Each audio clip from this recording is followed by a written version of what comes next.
함께 읽은 이 말씀, 마태복음 8장 14절부터 17절까지 이 말씀에는 사건이 기록되어 있습니다.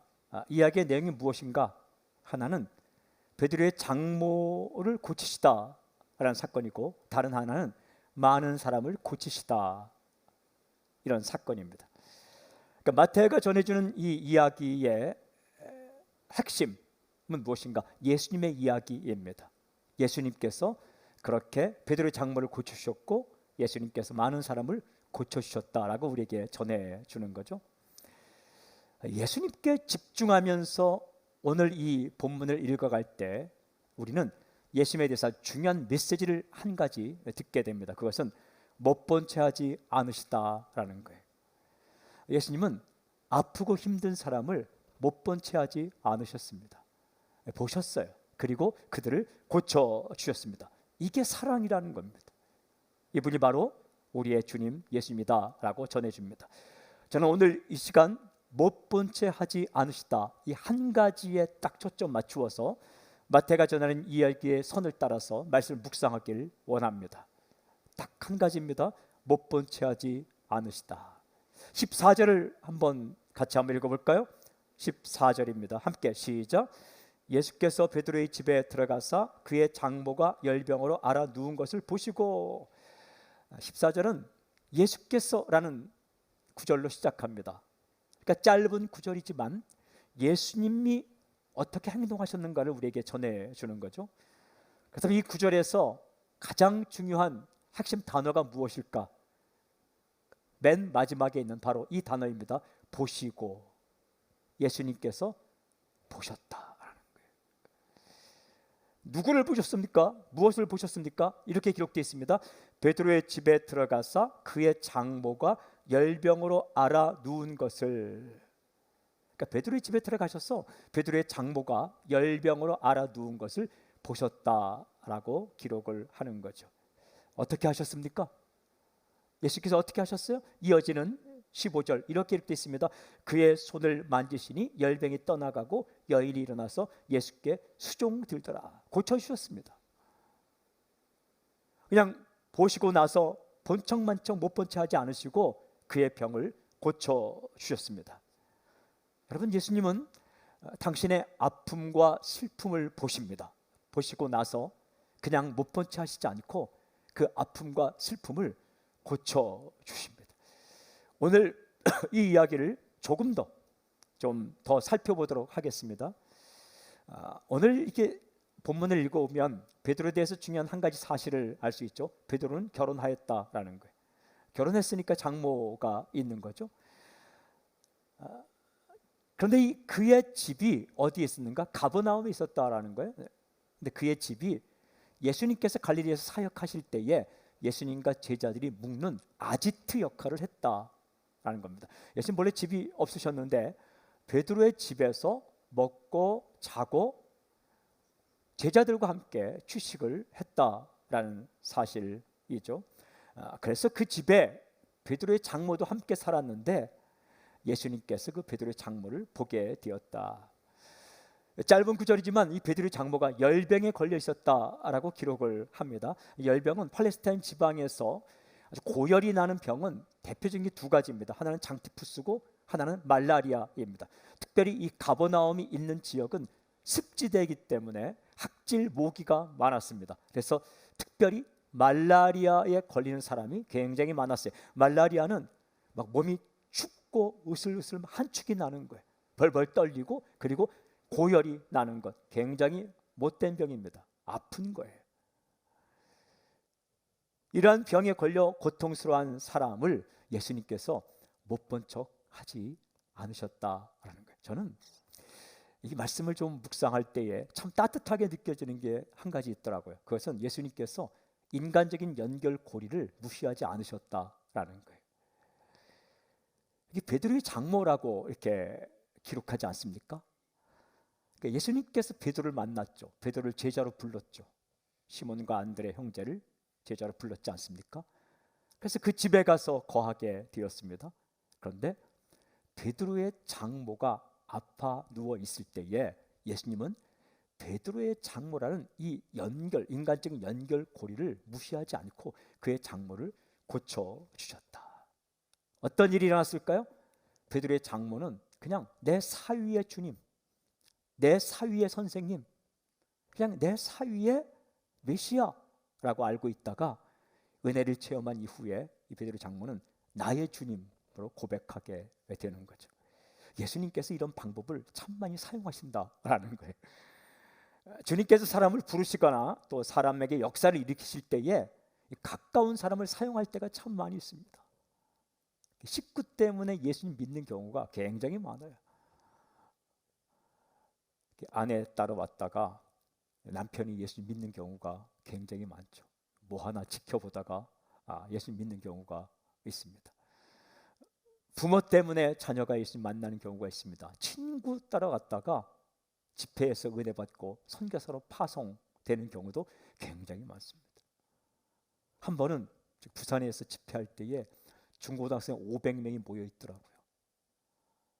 이렇게 본인이 원해서 오기도 했고 부모가 보내서 오기도 했고 친구 따라 오기도 했고, 그래서 최선을 다해서 그 지체들에게 복음을 전하고 기도 집회를 인도했습니다. 마지막 날이 되었을 때에 여러분들이 이 땅 가운데 살 동안 하나님께서 기회를 주신다면 적어도 6개월, 1년이라도 단기 선교사 혹은 장기 선교사 나가기를 원하신다면 오늘 하나님 앞에 당신의 너희들의 그 다짐과 소망을 우리 하나님께 아뢰고 도장 찍자. 그래서 6개월이라도 1년이라도 혹은 장기 선교사로 앞으로 나가길 원하는 사람이 있으면 자리에서 한번 일어나 주시겠습니까? 했더니 몇 명 일어났을까요? 전부가 일어났어요. 이민족의 젊은이는 대단합니다. 전부 일어난 거예요. 그래서 제가 깜짝 놀랐어요. 그럼 누가 놀랍니까? 강사가 놀라는 거예요.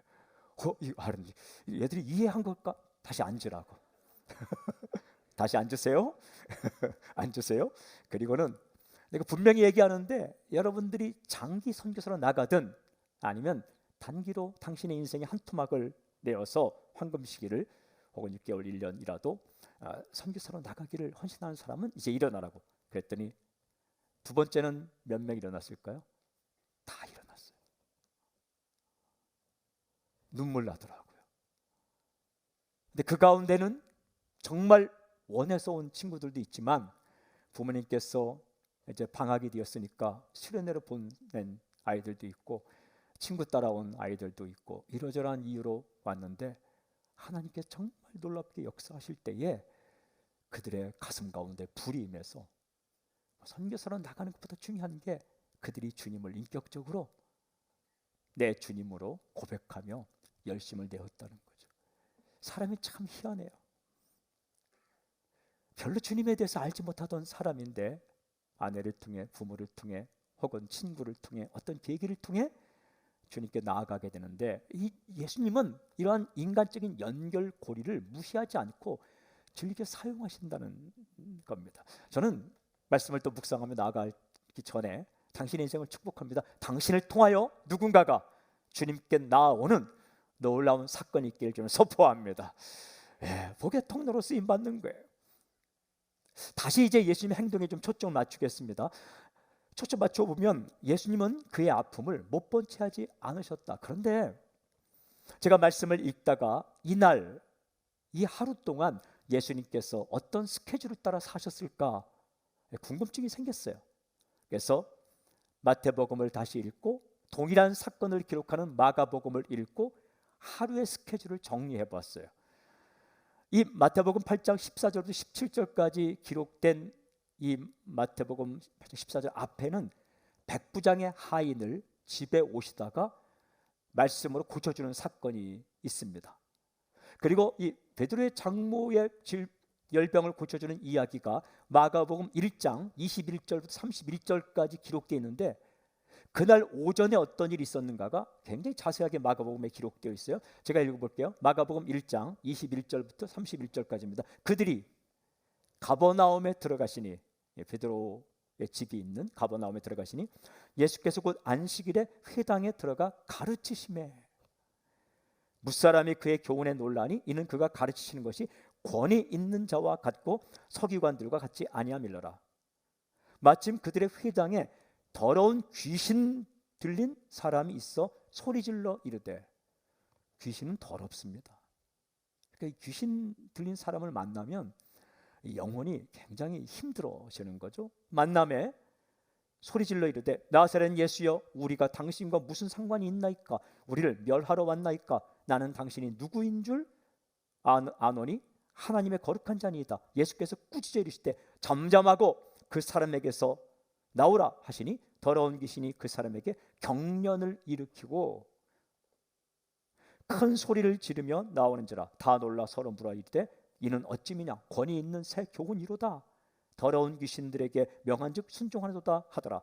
예수의 소문이 곧 갈릴리 사방에 퍼지더라.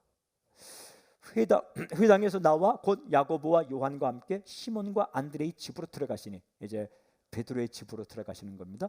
시몬의 장모가 열병으로 누워 있는지라 사람들이 곧 그 여자에 대하여 예수께 여짜온데 나아가서 그 손을 잡아 일으키시니 열병이 떠나고 여자가 그들에게 수종드니라.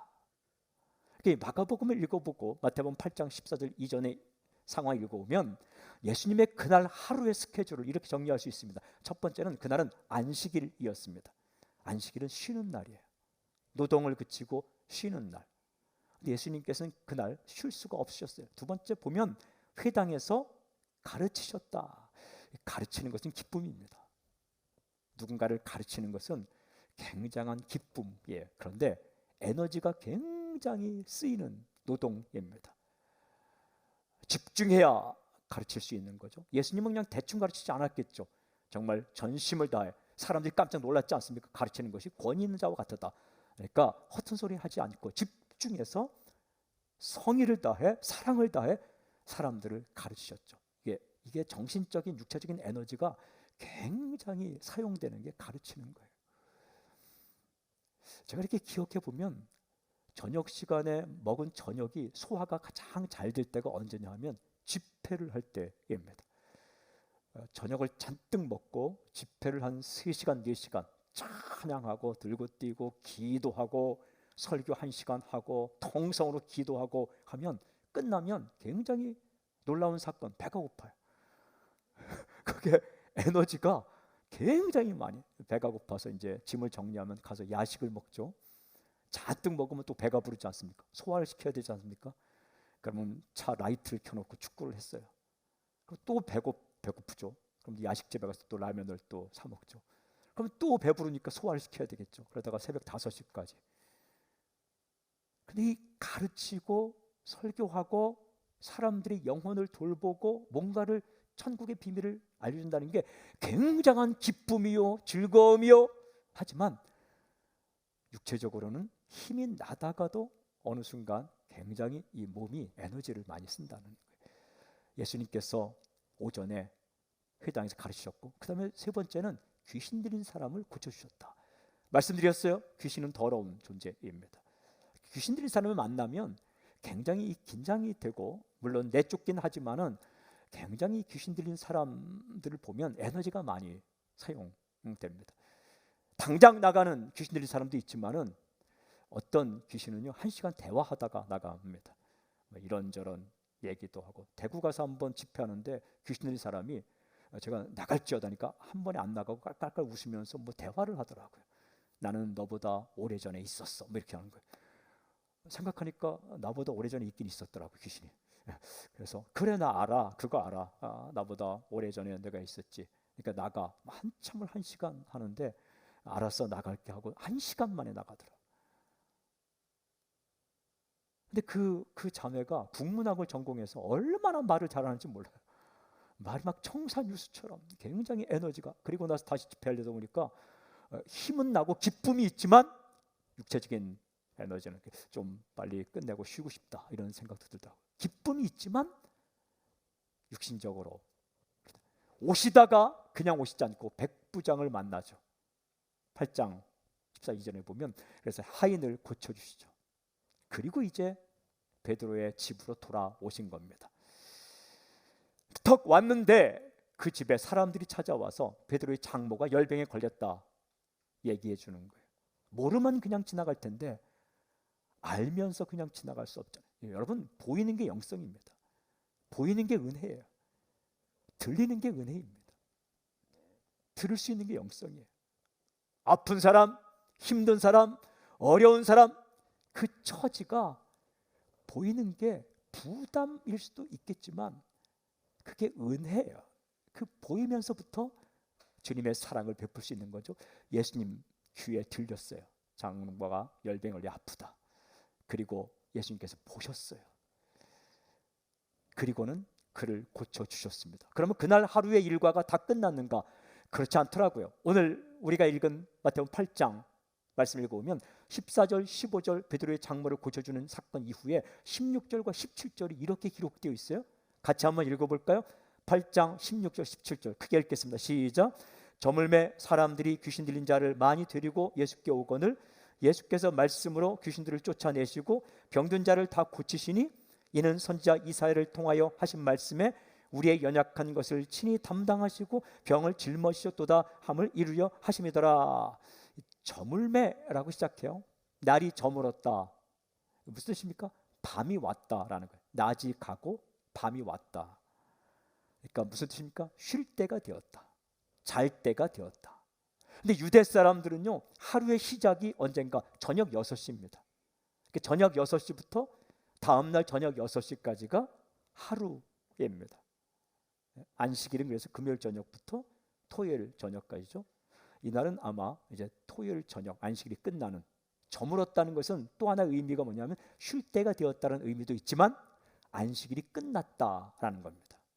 사람들은 안식일 날 일을 할 수 없었어요. 그 당시에 법규를 따라. 근데 예수님은 안식일 날 쉴 수 없었지만 사람들은 안식일 법규를 따라 움직이지 않았습니다. 아픈 사람이 있어도 그를 업거나 들쳐매고 올 수가 없었어요. 근데 타이밍을 기다린 거예요. 어느 때를 기다린 겁니까? 안식일이 끝나는 시점을 기다린 겁니다.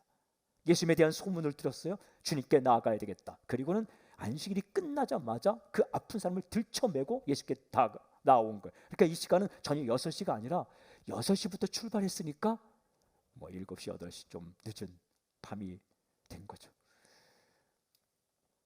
하루 종일 가르치시고 귀신 내쫓으시고 병든 사람 말씀으로 고쳐주시고 집에 오셔서 베드로의 장모 고쳐주시고 쉴만할 때에 사람들이 들이닥친 겁니다. 예수님 어떻게 행동하셨습니까? 이렇게 기록해요. 귀신들을 쫓아내시고 병든 자들을 다 고치시니. 저는 이 구절이 참 은혜가 되었어요. 귀신들을 쫓아내시고 병든 자들을 다 고치시니 내일 오라라고 말씀하지 않으세요. 이 말씀을 묵상하는데 예수님에 대해서 깨달은 한 가지, 예수님은 자신의 스케줄에 우리의 형편을 맞추지 않고 우리의 스케줄에 예수님의 스케줄을 맞추시더라고요. 나 지금 바쁘니까, 나 지금 쉬어야 되니까 다음에 와 라고 말씀하지 않고 그냥 오는 대로 다 고쳐주셨다. 사람 차별하지 않으셨다. 사람 봐가면서 고쳐주고 미루지 않고 차별하지 않고 다 고쳐주셨다. 그리고 지금 때가 몇이냐라고 핀잔 주지 않고 그냥 고쳐주셨다.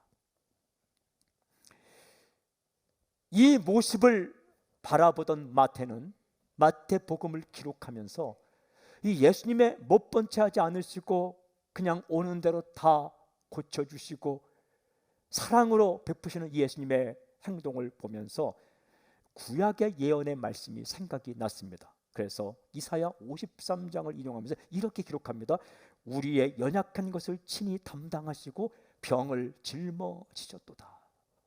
예수님이 어떤 분인가? 우리의 연약한 것을 담당하시는 분이다. 못 본 채 하고 그냥 번쩍만쩍 하시는 분이 아니라 그 연약한 것을 담당하셨다. 내가 할게. 나에게 맡겨. 수고하고 무거운 짐진 자들 다 내게로 오라. 내가 너를 쉬게 하리라 말씀하신 주님께서 우리의 연약한 것을 담당하셨다. 우리말로는 오지랖이 넓다 이런 말이 있죠. 그냥 뭐 일 보면 자신이 막 감당해야 될, 아마 오지랖으로 말하자면 예수님 따라갈 분이 없을 거예요. 그냥 담당. 그리고 짊어지셨다. 우리의 아픔을 짊어지셨다. 이사야 53장 4절을 그대로 인용한 건데 제가 읽어볼게요. 그는 실로 우리의 질고를 지고 우리의 슬픔을 당하였거늘 우리는 생각하기를 그는 징벌을 받아 하나님께 맞으며 고난을 당한다 하였노라. 이거 보니까 우리의 연약한 것, 병, 우리의 질고, 우리의 슬픔이라고 기록되어 있습니다. 인간은 병이 참 많아요. 아픔이 많아요. 육체적인 병도 많지만 정신적인 병도 참 많아요. 관계의 아픔도 참 많아요. 아프지 않은 날이 하루도 없어요. 그런데 예수님은 어떤 분인가? 마태가 그 예수님의 하루 종일 일과를 보고 예수님의 모습을 지켜보면서 예수님은 우리의 연약함을 짊어지시는 분이다. 우리의 병과 질고와 아픔과 슬픔과 연약함을 대신 담당하시는 분이다 라고 이사야 53장 4절 말씀을 인용하며 그렇게 우리에게 전해줍니다. 제가 이 예수님을 묵상하면서 조금 더 기도하는 가운데 예수님께서 못 본 채 하지 않으시고 짐을 짊어지실 때에 그 행동에 나타나는 참 감동이 되는 두 가지를 발견하게 되었어요. 못 본 채 하지 않고 이렇게 우리의 약함을, 그들의 약함을 담당해주고 특별히 베드로의 장모의 약함을 담당해 주실 때에 두 가지 사랑의 원칙을 알게 되는데, 하나는 뭐냐면 예수님의 행동은 보여주기식 선행이 아니다라는 거예요. 그러니까 남들에게 보여주려고 선행을 베푸신 게 아니다. 만약에 베드로의 장모를 예수님께서 고치셔서 남들에게 내가 이런 능력이 있다는 걸 보여주려면 집에서 고치면 안 됩니다. 보는 사람 없잖아요. 어디 가서 고쳐야 돼요? 베드로의 장모를 데리고 시장터에 가서 일어나라 이렇게 말해야 되겠죠. 그런데 사람이 보든 보지 않든 그냥 예수님의 관심은 오로지 아픈 사람 고쳐주는 그곳에만 있었던 거죠. 그러니까 보여주시기 싫어요. 사람은요, 선을 이렇게 공급받아도 보여주기식 내가 이용당했다 하면 굉장히 힘든 거예요. 두 번째는 연결되는 건데, 예수님은 사랑을 이용하려고 하지 않았다. 이 베드로의 장모를 고쳐서 내가 내 사역에 좀 이용을 해야 되겠다. 이 베드로의 장모를 이용해서 사람들을 많이 불러 모아야 되겠다, 이런 생각이 없으셨습니다. 그러니까 아픈 사람 고쳐주는 게 그 자체로 목적이에요. 근데 예수님은 참 신기하게 그냥 사랑하는 게 목적이에요. 우리가 의료 선교한다고 하지만 병을 고쳐주는 것은 선교의 수단이 아니라 그냥 사람의 병을 고쳐주는 것은 그 자체가 목적인 거예요. 아프면 힘드니까 그냥 병을 고쳐주는 것이 목적인 거예요. 그 자체가 목적이에요. 뭐 이렇게 해서 좀 어떻게 전도할까 이런 게 아니에요. 남을 배고픈 사람에게 빵을 주는 것은 빵을 주어서 이 사람을 어떻게 내가 예수 믿는 사람을 만들겠다 이런 수단이 아니라 배고프면 힘들기 때문에 빵을 주는 건 그 자체가 목적이에요. 예수님은 그렇게 사셨어요. 그런데 놀라운 사실이 있는데, 그냥 사람을 이용하지 않고 보여주식 선행을 하지 않고 못 본 채 하지 않으시고 보시고 베드로의 장모의 병을 고쳐주셨을 때에 어떤 사건이 일어났는가? 마태는 정말 그날의 사건을 이렇게 기록합니다. 15절 끝부분에 이렇게 기록되어 있어요. 여인이 일어나서 예수께 수종을 들더라. 베드로의 장모가 일어난 이후에 수종을 들었다. 수종을 들었다는 것은 섬겼다라는 겁니다. 베드로의 장모께서 예수님과 제자들을 섬겨주셨다. 여러분, 섬기는 것, 헌신하는 것, 순종하는 것은 어떤 구원의 조건이 아니라 은혜에 대한 보답이에요. 예수님의 치유의 사건을 경험한 그가 삶이 변했다는 거예요. 그래서 예수님을 또 제자들을 수종들었다. 책들을 찾아봤어요. 어떤 일로 섬겼을까? 대단한 거였을까? 책을 쭉 찾아보니까 아마 그 베드로의 집이 아지트, 은신처요, 안식처였기 때문에 집에 돌아오면 맛있는 밥을 해주었을 것이다. 하루 종일 광야로, 사람 다니는 시장으로 바닷가로 가서 복음을 전하고 돌아온 예수님과 제자들에게 맛있는 따뜻한 밥 한 끼를 해줬을 것이다. 그리고 입다 땀에 젖은 그 옷들을 다 세탁해서 도와주셨을 것이다. 그리고 또 한 가지는 푸근한 어른 역할을 감당했을 것이다. 공동체에는 갓난 아이들의 웃음이 있어야 돼요. 깔깔거리고 아이들의 웃음. 저는 우리 이 그 모임 공간에 아이들이 막 떠들고 깔깔거리고 그런 모습이 언제까지 있었으면 좋겠어요. 제가 이렇게 예배를 마치고 1층 로비를 가거나 5층을 올라가면 아이들이 이렇게 오는데 얼마나 기분이 좋은지 몰라요. 그리고 주먹 인사하자면 어떤 아이들은 빵 때리는데 오 뻔찌르게 대단해요. 그래 이렇게 되고 그런 아이의 모습이 있는 공동체. 또 한 가지는요, 젊은이들이 있어야 돼요. 젊은이들의 그 정말 도전하는 젊은 층. 또 한 가지는요, 어르신 세대가 있어야 돼요. 푸근함, 누구도 할 수 없는 그냥 어르신들이 이렇게 자리를 지키시면서 푸근함. 베드로의 장모가 그 역할을 감당했을 거예요. 30대 초반의 젊은이들이 세상을 바꿔보겠다고 예수님을 따라서 메시아 예수님을 따라서 먼지 쓰고 발 막 그 떼묻고 하루 종일 땀범벅으로 갔다가 돌아왔을 때 그래 오늘 무슨 일이 있었어? 라고 어른 역할을 하는 따뜻한 그런 역할을 감당했을 것이다. 그런데 이것이 예수님의 은혜에 대한 보답으로 가능했다라는 거예요. 못 본 채 하지 않고 보시고 고쳐주었더니 거기에서 헌신이 있었다. 제가 캄보디아 아우니치를 갔을 때 보았던 따뜻한 기억을 잊을 수가 없습니다. 호주에 사시는 한 분 권사님이 아우니치를 가시고 싶어 하는 거예요. 근데 갈 수 없었죠. 왜냐하면 암에 걸리셔서 몸이 아프기 때문에 항암 치료를 해야 되니까 갈 수가 없는 겁니다. 제가 그분의 집에 신방을 가게 되었습니다. 그분이 저에게 식사를 대접하고 하시는 말씀이 이렇게 저에게 질문했습니다. 몸이 건강하지 않은데 제가 가서 할 일이 있을까요? 목사님? 제가 이렇게 말했습니다. 권사님, 아우니치는 그곳에 가서 뭔가 대단한 사역을 하기 이전에 그냥 예배자로서 그 땅을 밟고 그 땅 백성을 사랑하는 마음으로 그 땅에 머무는 것이 아우니치 시작입니다. 권사님 음식 잘 하시잖아요. 그분이 이제 식당도 운영했던 분이에요. 권사님 음식 잘 하시잖아요. 그날 제가 가서 음식을 먹는데 굉장히 맛있더라고요. 힐링이 되는 거예요. 권사님 이제 항암 치료가 다 끝나시면 저와 함께 캄보디아 아우니치 가서 선교사님들 맛있는 음식 해주세요. 아마 굉장한 이렇게 감사가 있을 겁니다. 그래서 이제 항암 치료가 몇 차에 걸쳐 끝나고 드디어 아우니치를 함께 가게 되었습니다. 진보다리가 가장 많았어요. 그 진보다리 가운데 가장 많은 부피가 음식이었습니다. 메밀 냉면. 그 메밀을 그냥 가져가고 냉면 육수를 그것을 끓여서 그걸 얼려서 가져갔습니다. 그리고 된장찌개, 강된장, 뭐 집된장 다 이렇게 다 바리바리 싸시고 그 다음에 호주산 청정 소고기로 만든 소불고기. 여러분 호주산 소고기 청정 곡식을 먹은 곡식. 이렇게 가둬서 키우지 않고 뛰어다니면서 키우는 그거를 이제 소불고기를 준비해 갔습니다. 캄보디아 푸놈펜에 저희가 이렇게 집을 렌트해서 아지트처럼 쓰는 집이 있었는데 그 집에 선교사님을 초청했습니다. 그리고는 식사를 그 권사님이 대접한 거예요. 저도 그날 같이 먹었는데 와, 저는 선교사님들이 그렇게 즐거워할 줄 몰랐어요.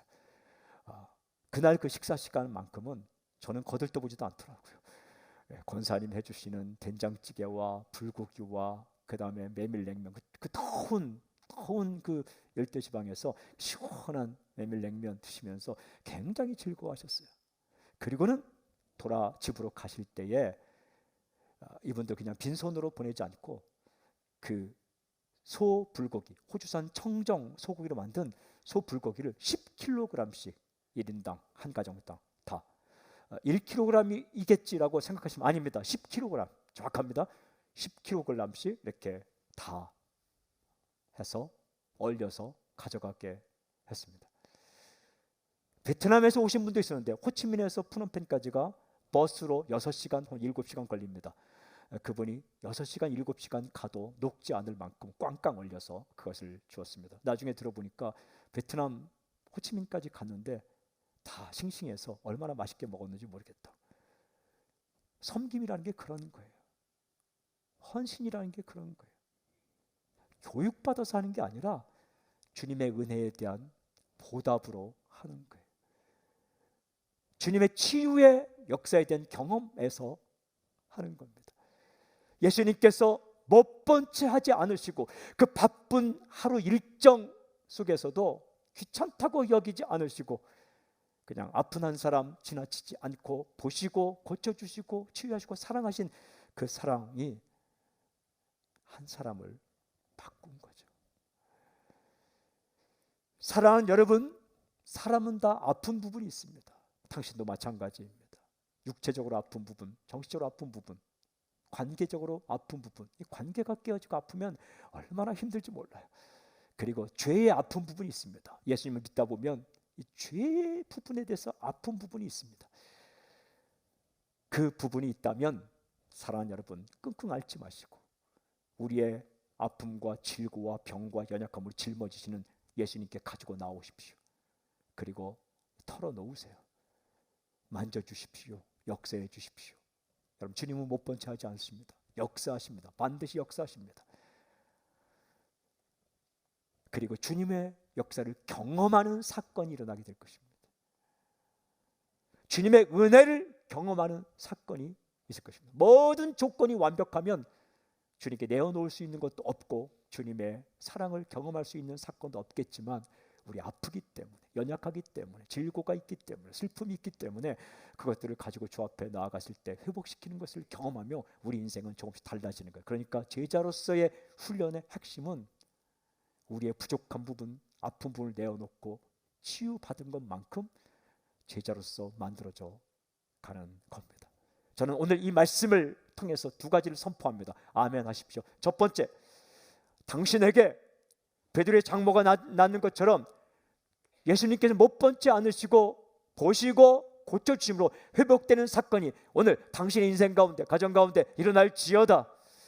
그리고 또 한 가지는 예수님의 사랑이 당신에게 임하기를 바랍니다.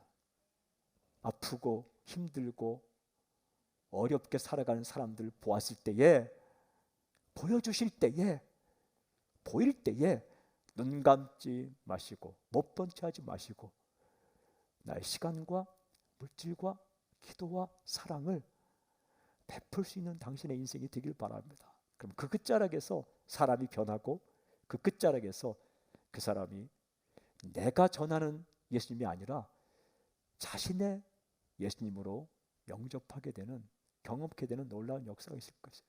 내 아빠의 주님이 아니라 나의 주님, 내 엄마의 주님이 아니라 나의 주님, 내 목사님의 주님이 아니라 나의 주님으로 고백하는 역사가 당신의 그 못 본 채 하지 않고 베푸는 사랑을 통해 일어날 것입니다.